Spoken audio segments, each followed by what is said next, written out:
हरियाणा की जो राजनीतिक राजधानी है, कहते हैं जहां अड़ जाए जींद उड़ा दे सबकी नींद। तो जींद के इस धरती पर, इस पावन धरती पर आने का अवसर दिया है, इसके लिए मैं आप सबका तहे दिल से धन्यवाद करता हूं, आपको शुक्रिया कहता हूं। दोस्तों, मैं अपनी बात आपसे करूं उससे पहले हमारा और आपका एक रिश्ता है, हमारा आपका एक संबंध है। वो संबंध है मेहनत का, वो संबंध है ईमानदारी का, वो संबंध है खून पसीने का।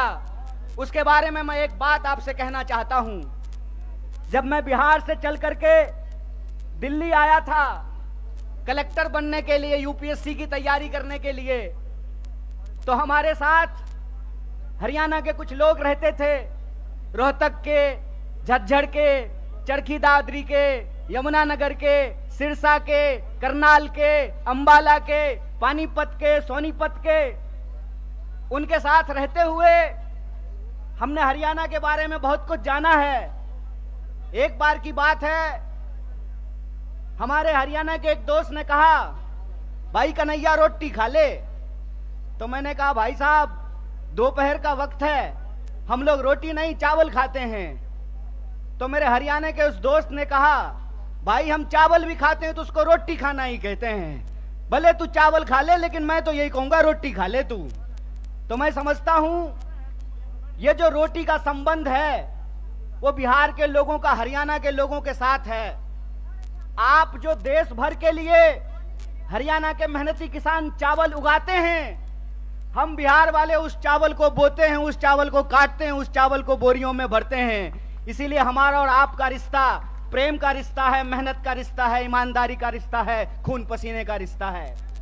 और इसी खून पसीने के रिश्ते के दम पे कुछ बात मैं आपके सामने करने के लिए आया हूं। हालांकि मेरा मानना है कि जींद के लोगों को राजनीति कहने की जरूरत नहीं है, क्योंकि हरियाणा में, उत्तर भारत में देश की राजनीति अगर बदलती है कहीं तो उसकी शुरुआत जींद से होती है, उसकी आगाज जींद से होती है। और जब हम दिल्ली से आ रहे थे तो आते हुए ही हमको इस देश के प्रधानमंत्री की बेईमानी की निशानी देखने को मिली। और वो बेईमानी की निशानी क्या है?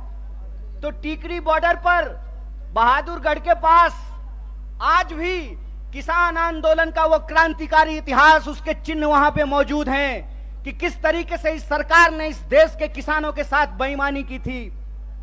एक बार फिर से आप जानते हैं कि हरियाणा प्रदेश है खिलाड़ियों का। हरियाणा वो प्रदेश है जहां सबसे ज्यादा पदक जीत करके देश के लिए अगर कोई लाते हैं तो वो हरियाणा के छोरे और छोरियां, ये बात हम सब जानते हैं। अगर आप इस देश की फौज को उठा करके देख लें तो सबसे ज्यादा बेल्ट की नौकरी करने वाले नौजवान अगर कहीं पैदा होते हैं तो हरियाणा में पैदा होते हैं। लेकिन अगर आप आज हरियाणा की स्थिति देखें तो इस बेईमान भाजपा सरकार ने हरियाणा को एक जगह और एक नंबर कर दिया है। और वो जगह, जब हम बेरोजगारी की बात करते हैं तो आज हरियाणा बेरोजगारी में भी नंबर 1 हो गया है। ये जो हरियाणा के अंदर हालात पैदा हुए हैं उसके बारे में अगर कहीं से क्रांतिकारी शुरुआत हो सकती है तो वो धरती जींद है। इसीलिए मैं धरती के तमाम माताओं, बहनों, किसान मजदूर भाइयों और नौजवान साथियों से कहता हूं कि इस ऐतिहासिक शुरुआत को आपको करना पड़ेगा। और आपको ये समझना होगा कि आज हम किस परिस्थिति में जाकर के खड़े हैं।